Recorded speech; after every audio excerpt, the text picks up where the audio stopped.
వాక్య భాగంలోకి వెళదాము. మత్తయి సువార్త 5వ అధ్యాయం 6వ వాక్యం చదువుకుందాం. మత్తయి సువార్త 5వ అధ్యాయము 6వ వాక్యము.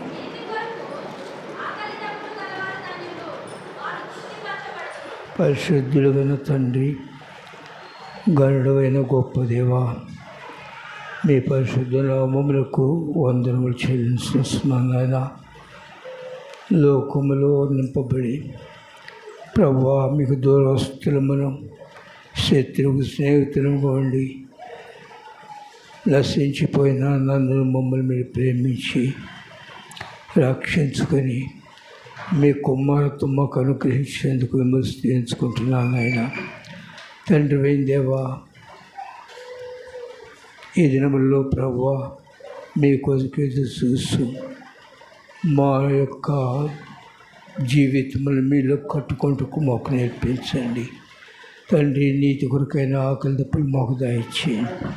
ఎంతవరకు మీ బిడ్డలతో మీరున్నారు. ప్రార్థనలు పాటలందును మీ సందు మాతో ఉంచినందుకు వందనములు. మరి కొద్ది సమయము ప్రభువా, మీ సందు మాతో ఉంచండి. మీ ఆత్మను మాలో ప్రతి ఒక్కరి మీద సమృద్ధిగా కుమ్మరింపచేయండి తండ్రి. మరి నన్ను కనికరించి నన్ను మరుగుపరిచి మీ నోటి బరుగా వాడుకొని నాకును నా ప్రేసోళ్ళను కావలసిన జీవాహారం గ్రహించండి ప్రభువా. మీరు మాతో మాట్లాడుతుండగా మీ మాటలకు లోబడి మీ మాటల ప్రకారము మీలో మమ్మల్ని మేము అంటుకొట్టుకుంటూ నేర్పించండి. సమస్త వ్యతిరేక ఆత్మను బంధించి మీ నామమునకు మహిమ తెచ్చుకోండి. మరి నన్ను కనికరించి నన్ను మరుగుపరిచి మీరు మాట్లాడండి. క్రీస్తు వారి దివ్యనామములో ప్రార్థన చేసి చూస్తున్నాను తండ్రి, ఆమేన్. ప్రియ సోదరా, మన చదువుకునే భాగంలో ప్రభువైన యేసుక్రీస్తు వారు తన శిష్యులను తీసుకుని వెళ్ళి కొండ మీద కూర్చుని వారితో మాట్లాడుతూ ఉన్నారు.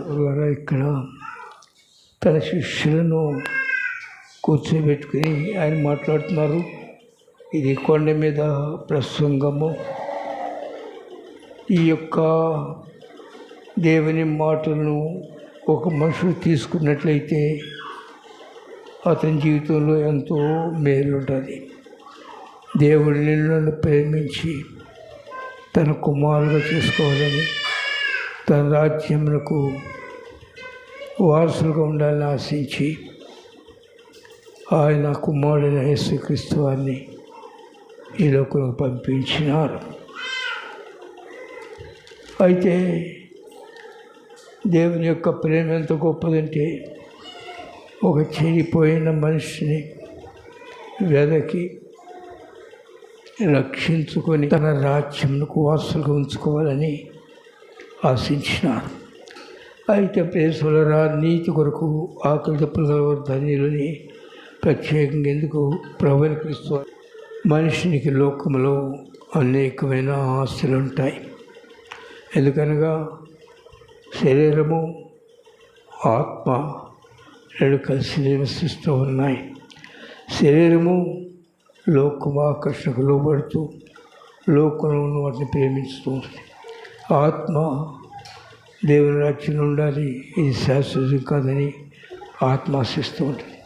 ఈ రెండు మధ్య ఈ పోరాటం ఉన్నది. దీనికి నరుని కాలము భూమి మీద యుద్ధ కాలము కాదా అని దేవుని వాక్యంలో రాయబడినది. ఆత్మ శరీరం రెండు పోరాడుతూ ఉన్నాయి. అయితే శరీరానుసార మనసు దేవునికి విరోధము, అది దేవుని సంతోషపరచనేరదని ప్రేసలరా దేవుని వాక్యంలో రోమీయులకు రాసిన పత్రిక 8వ అధ్యాయంలో స్పష్టంగా వ్రాయబడింది. రెండవదిగా శరీరానుసారంగా జీవించిన మనుష్యుడు చావవలసిన ఉన్నాడు, కానీ ఆత్మచేత జీవించే మనుషుడు జీవిస్తాడు, బ్రతుకుతాడని రాయబడింది. కల్లోకంలో ఉన్న మనము ప్రాచీన కాలం నుండి మన జీవితాలను పాడు చేసుకుని సాతానుకు అప్పగించుకున్నందువల్ల లోక ఆకర్షణకు మనం లోబడిపోయి దేవుని యొక్క ఆ గొప్ప శ్రేష్టమైన బహుమానమును పోగొట్టుకొని శత్రువు చేతిలో ఉన్నాం. కనుక శత్రువు చేతిలో ఎప్పుడైతే ఉన్నామో మన ఆత్మీయ నేత్రములకు శత్రువు ముసుగువేసి పరలోక మహిమను చూసే కన్నులు ఆత్మీయ నేత్రలు మూసివేసినాడు. కనుక లోకమునే మనం చూస్తూ ఉంటాము, లోకం మీద ఆధారపడతాము, లోకంలో జీవించాలి, లోకంలో సంపాదించుకోవాలి, ఇవన్నీ శరీర మనసు. కనుక దీన్ని ప్రేమించే మనుషుడు ప్రేసలరా లోకంతో పాటు నశించిపోతూ ఉంటాడు.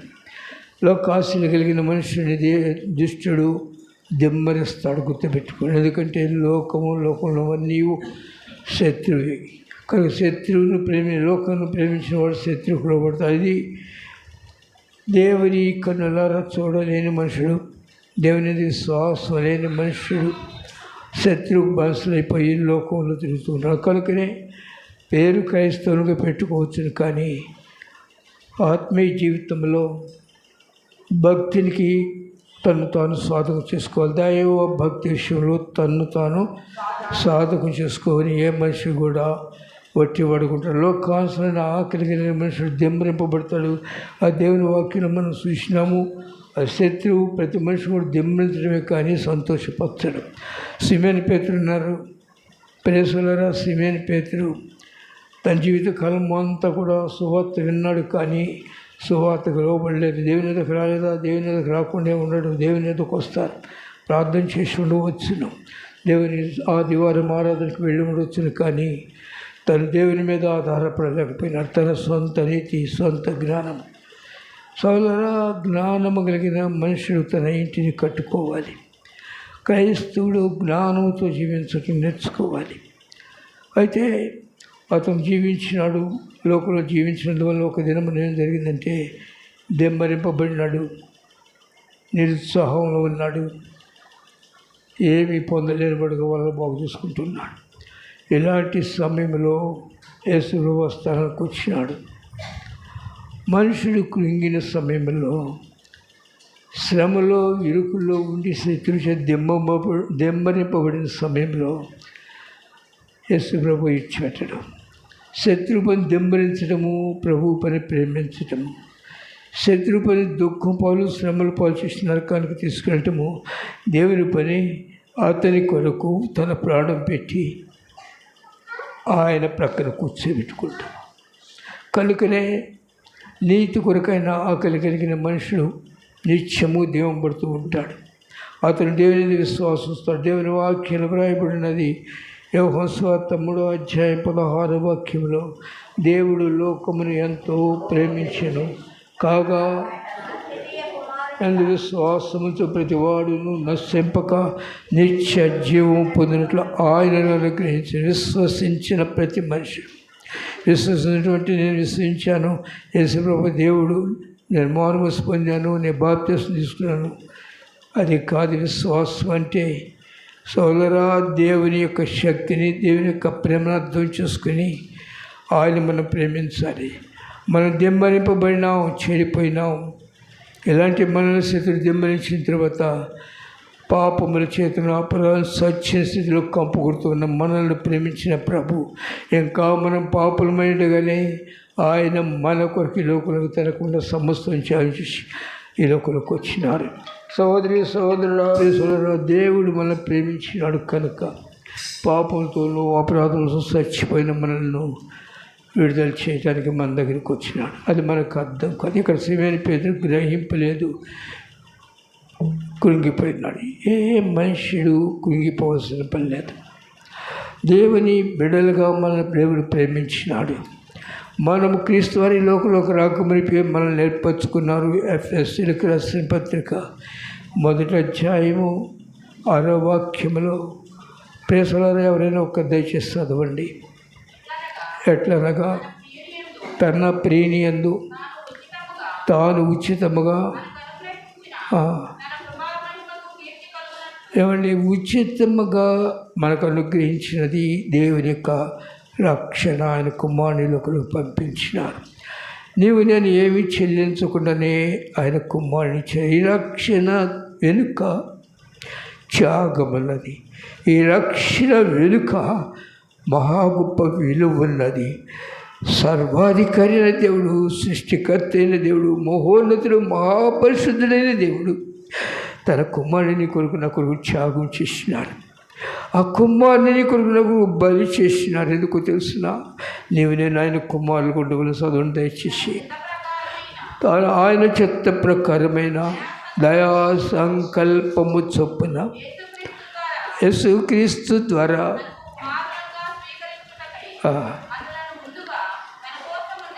ఏమండి మనము కుమారులుగా ఉండాలి. కుమారులుగా సృష్టించారు ఆయన, కానీ మనం దారి తొలగినాము, కుమారత్వాన్ని పోగొట్టుకున్నాము. ఇలాంటి స్థితిలో ఉన్న మనల్ని మళ్ళా తన కుమారులుగా చేసుకునే కొరకు జగత్ పునాది వేయబడకపోతే యేసు ప్రభు వారిలో మనలను సేకరించినారు. మన పాపం నిమిత్తము సర్వాధికారి దేవాది దేవుడైన ఆయన తన ప్రాణముని కొరకు ప్రాశ్చిత్తములుగా పెట్టినాడు. ఆ యొక్క ప్రేమ అర్థం చేసుకున్న మనుషుడు ఆయన విశ్వాసం ఉంచినవాడు. విశ్వాసము అనేది పెదవులతో కాదు. విశ్వాసం అనేది యేసుప్రభువు నేను నమ్ముకున్నాను, నీళ్ళలో మునిగాను, పరలోకం పోతాను కాదు. విశ్వాసం అనేది హృదయమునకు సంబంధించేది. క్రియలు లేకుండా ఏ మనుషుడు దేవునికి ఇష్టంగా ఉండలేడు. విశ్వాసము క్రియలతో కూడింది. క్రియలు లేని విశ్వాసము మృతము, చనిపోయినది. కనుక నీ క్రియలు విశ్వాసమైన నీవు నీ క్రియలు జాగ్రత్తగా కాపాడుకోవాలి. అది చేతగాక మనోన్నతులు మూయబడి లోకాన్ని ప్రేమించి లోకులున్నవి ఘనం అనుకున్నాం, వాటి వైపు వెళ్ళిన తర్వాత అందువల్ల దెమ్మరింపబడినాం. కానీ ప్రభు ప్రేమ అమ్మాయి నేను కుమారుడుగా చేసుకోవాలి. కుమారుడు ఎప్పుడు ఇంట్లో ఉంటాడు, తన ఇంట్లో, తన ఉన్న నివాసంలో, తన ఉన్న స్థలంలో తన కుమారుడు ఉండాలి. కుమారుడు ఎప్పుడు తండ్రి యొక్క ఒళ్ళో కూర్చుంటాడు, తండ్రి సంతోషం అనుభవిస్తూ ఉంటాడు. ఆ మహా గొప్ప ఆనందమునిచ్చిన కొరకు భ్రష్టుడైన నిన్ను నన్ను ప్రేమించి, శత్రువుకు అప్పగించబడిన నిన్ను నన్ను ప్రేమించి దాసత్వం నుండి విడిపించిన కొరకు ఆయన వచ్చినాడు. ఆయన వచ్చి మాట్లాడుతూ ఉన్నప్పుడు, ప్రియ సహోదరుడా, ఎంతమంది దేవుని సువార్తకు విధేయులు అవుతున్నాం. మనిషి కుమారుడు విత్తనములు తీసుకుని విత్తు వెళ్ళను. ఆ విత్తనములు దేవుని వాక్యము త్రోవ ప్రక్కన పడిను. ఆకాశ పక్షులు ఎత్తుకెళ్ళడం త్రోవగా మారిన జీవితాన్ని సద్దులు చేయుట కొరకు ఆయన ఆత్మని కొరకు అందరిని గ్రహించినాడు. ఆత్మీయ వర్షంను నీ మీద కుమ్మరింపజేస్తున్నాడు. ఆ యొక్క జీవపు మాటలు తీసుకున్నప్పుడు ఆ వాక్య ప్రకారం నువ్వు జీవిస్తూ ఉంటే నీ హృదయం మెత్తనుతుంది. అందువల్ల ఏమంటున్నా తెలుస్తున్నా, మొదట నీవు దేవుని వాక్యానికి విధేయుడు కావాలంటే లోకమును నిన్ను ప్రత్యేకించుకోవాలి. దుష్టుల ఆలోచన చొప్పున నడవక, పాపుల మార్గం నిలవక, అపహాసులు కూర్చుండకుండా నిన్ను ప్రత్యేకించుకోవాలి. ఎందుకు తెలుస్తున్నా, ప్రభువైన క్రీస్తు వారు యెహోషువతో 17వ అధ్యాయం చెప్పినాడు, నేను లోక సంబంధిని కనట్టు వారు లోక సంబంధులు కారు. సోదరా, నీవు లోక సంబంధివి. నేను లోక సంబంధం నుంచి నిన్ను పాపం నుంచి విడిపించి, దాసత్వం నుంచి విడిపించి కుమారుగా చేయని కొరకు ఆయన నేను వెతుకుతూ వచ్చినాడు. దెమ్మరింపబడిన స్థితిలో ఆయన ఎదుగు వచ్చినప్పుడు సోదరా, ఆయన వైపు నువ్వు చూడడం చేతవ్వాలి. ఆయన వచ్చి సువార్త పడిస్తూ ఉంటే సిమ్మెని పేతురు హృదయాన్ని ఇచ్చినాడు. వాక్యం వినటం కాదు, హృదయం ఇచ్చినాడు. వినటం వల్ల విశ్వాసం కలుగును. కానీ వినిన వాక్యం విడిచిపెట్టినందువల్ల నీకు ఫలితం లేదు. ప్రేసోదరా, దేవుని ధర్మశాస్త్రమును వినటం వల్ల ఆయన సంతోషపరచలేరు. ఆయన వాక్యం అనుసరించి జీవించిన మనుషులు దేవుని సంతోషపరుస్తూ ఉంటాడు. వినిన తర్వాత ప్రేసోదరా, హృదయం మెత్తరైంది. ఎదుగుతోస్తున్నా దేవుని జీవము మనుషులకు వస్తుంది. దేవుడు చెప్పినాడు, నా మాటలు బండలను పగలగొట్టు సత్య వంటివి కావా. ప్రేమతో కూడిన మాటలు, జీవాన్నిచ్చే ఆ మాటలు, హృదయంలో మెత్తించేసే ఆ మాటలకు నీవు చెవి ఎగ్గినట్టయితే, చెవి ఎగ్గి వింటున్నానంటావు కానీ దురద చెవులు తీసేసుకో. అందుకని చెవి గెలవాడి వినగాక నీ చెవులు దేవుని దగ్గర పెట్టి, ప్రభువా నా దురద చెవులు విడిపించుకున్నాడు. కానీ సువార్త విన్న ఏ మనుషులు హృదయపూర్తిగా విన్నప్పుడు అతని హృదయం మెత్తనవుతుంది. ఎందుకు మెత్తన కావట్లేదంటే దురద చెవులు విని వెళ్ళిపోతున్నాం. దారి అయినటువంటి నీ హృదయాన్ని, కఠినమైన హృదయాన్ని మెత్తని చేసుకోవటానికి నీ వద్దకు వచ్చే సువార్తను ప్రక్కన పెడుతున్నావు. దేవుని ప్రేమను తులసేసుకుంటున్నావు. కనుక ఆ పిల్లలు లేపిన అవి పిల్లలు కలుగుస్తాయి. ఆ దారిలో మళ్ళీ కింద పడిన తర్వాత పిల్ల కింద పడిపోతుంది, మొలగటానికి అవకాశం. దేవుని వాక్యమైన జీవము నీలోనికి వచ్చి నీ హృదయం అనే ఘటనని మెత్తని చేయాలి, పదును చేయాలి. ఆ పదును చేసినప్పుడు ఆయన వాక్యానికి లోపడతావు అంటున్నాడు. వినిన తర్వాత అందరి హృదయాలు ఎరిగిన ప్రభు సీమన హృదయం తెలిసినప్పుడు వాక్యం వింటూ ఉండగానే అతని హృదయం మెత్తనైంది. కన్నీరు కలుస్తూ నేనెంత సమయం పోగొట్టుకున్నాను, దేవుడిచ్చిన సమయం అంతా నేను పాడు చేసుకున్నాను, వ్యర్థమైంది అనుకున్న సమయం అంతా పాడు చేసినాను. అయ్యో నాకు నిజముగా రక్షణ రాదా, నేను కనికరింపబడినా దేవుడు నన్ను కనికరించగలడా, పోగొట్టుకున్న యొక్క కుమారత్వాన్ని వేస్తారా? ఆ హృదయం ఎరిగిన ప్రభు ఉన్నాడు, సిమెను నీ ధోని లోతుకు నడిపించు. పైన భక్తి కట్టవద్దు సహోదరుడా. ఏదో అనుకూలమైనప్పుడు నువ్వు ఆరాధనకు రావటం, అనుకూలమైనప్పుడు నువ్వు రావటం కాదు. దివారాత్రులు దేవుని ధర్మశాస్త్రం ఆనందించటం, దివారాత్రులు వాక్యం ధ్యానించాలి. దివారాత్రులు నేను వాక్యం ఎలా ధ్యానించాలి? నాకు సమయం లేదా, నేను మరి సంపాదించుకోవద్దా? ఏమండి, ఎలా సంపాదించుకోవాలి? దేని కొరకు? నీవు దేవుని యొక్క శక్తి నీకు తెలుసునా? దేవుడు ఎంత గరుడో. దినవృత్తాంతములు, మొదటి దినవృత్తాంతములు 29వ అధ్యాయంలో ప్రియ సోదరా, ఒకసారి మీరు అక్కడ చూడండి దయచేసి. మొదటి దినవృత్తాంతములు 29వ అధ్యాయము 10వ వాక్యం చదువుకుందాము. రాజైన దావీదు కూడాను బహుగా సంతోషపడి ఇట్లు స్తోత్రం చెల్లించింది. ఏమండి, ఎలాంటి ప్రార్థన చేస్తున్నాడు చూడండి. మాకు తండ్రిగా ఉన్న ఇశ్రాయేలీయుల దేవా, యెహోవా, ఉన్నవాడవైన దేవా, నా తండ్రివైన దేవా, నేను నిన్ను విడిచిపెట్టుకున్నానయ్యా, నేను లోకంలోకి వెళ్ళాను ప్రభా. ఏడవగలవా దేవుని దగ్గర నీ జీవితాన్ని పెట్టి? ఆయన అంత గరుడో తెలుసు నా ప్రియులారా. ఎందుకు నీవు నీ మీద నీవు ఆధారపడతావు? నిన్ను ప్రేమించి నువ్వు గరుడుగా చేయాలని ఆశించిన ఆయనతో నీవు ఉంటే ఆయన ఇంట్లో ఉంటావు తెలుస్తున్నా. ఆ ఇంట్లో ఏం తక్కువ ఉన్నదండి? చదువమ్మా.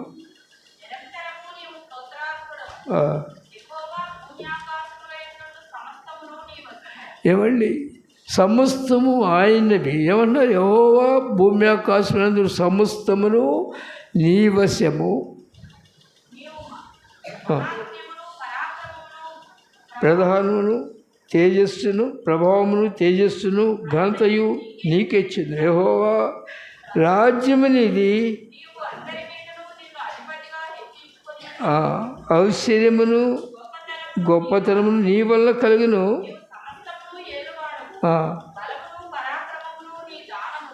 ప్రియ సోదరుడా, ఈ వాక్యాన్ని హృదయంలో పదిలపరుచుకుంటే సర్వాధికారి దేవుడు, సమస్తము కలిగిన వాడు, ప్రేమమయుడు. ఆయనకి నీవు ఆయన కలిగి నీకేం తక్కువడదు. నువ్వు ఆయన నీ తండ్రి దేవుడు రాజైన ఆయన సమస్తమునకు అధికారి. సమస్తం ఆయనవి. ఐశ్వర్యము, గొప్పతనము, ఘనత, ప్రభావములు సమస్తం ఆయనలో ఉన్నాయి. నువ్వు నిజముగా నీ మనోన్నతులు తెరవబడితే ఆయన వైపు చూస్తావు. నీకేం తక్కువ? నీవు నా రాజ్యం, నా నీతిని వెతుకు, నా ఇంట్లో నేను ఉంచుకుంటాను.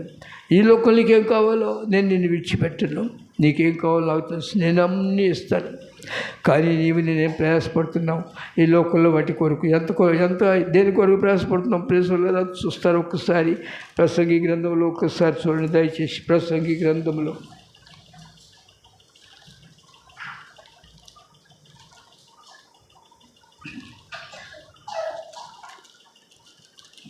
6వ అధ్యాయంలో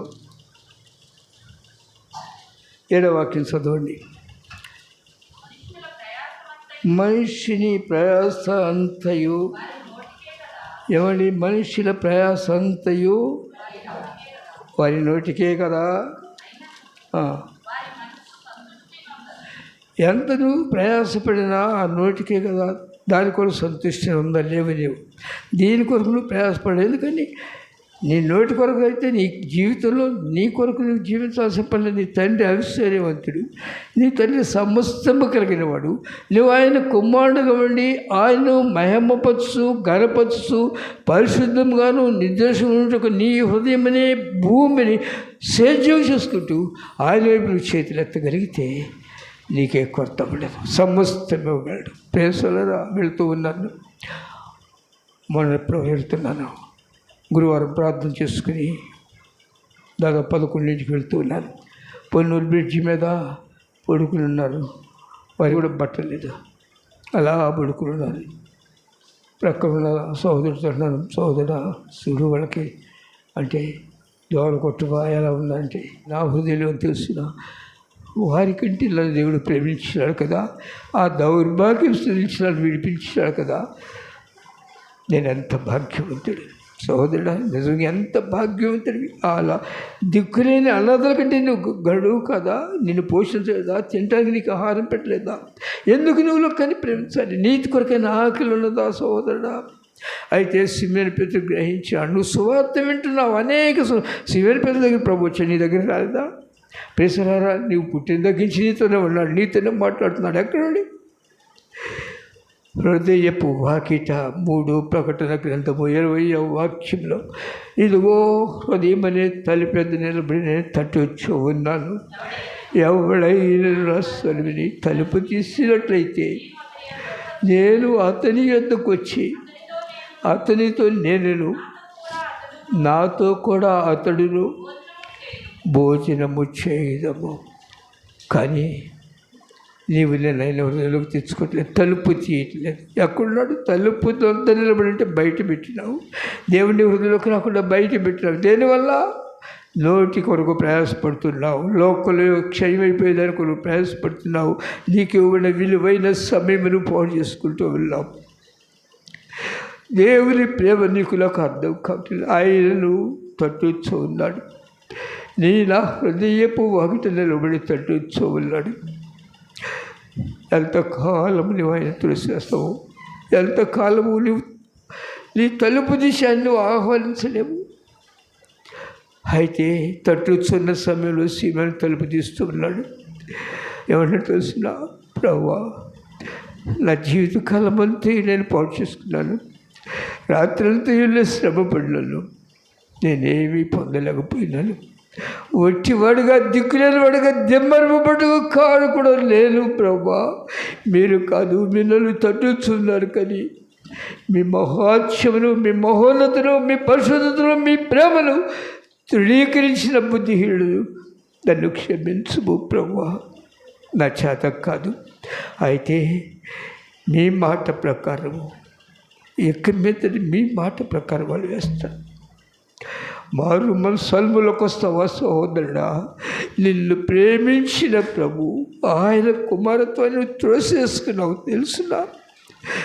దేవుడు నరులను యథార్థులుగా సృష్టించను, కానీ వారు వివిధమైన తంత్రములు కల్పించుకున్నారు. ప్రసంగి గ్రంథం 7వ అధ్యాయం చివరి వాక్యం నా మాట రాయబడినది. దేవుని ప్రేమను తట్టుచూ ఉన్నారు. దేవుని ఎంతో ప్రేమించినారు. ఆ ప్రేమ నీకు అర్థమవుతున్నదా?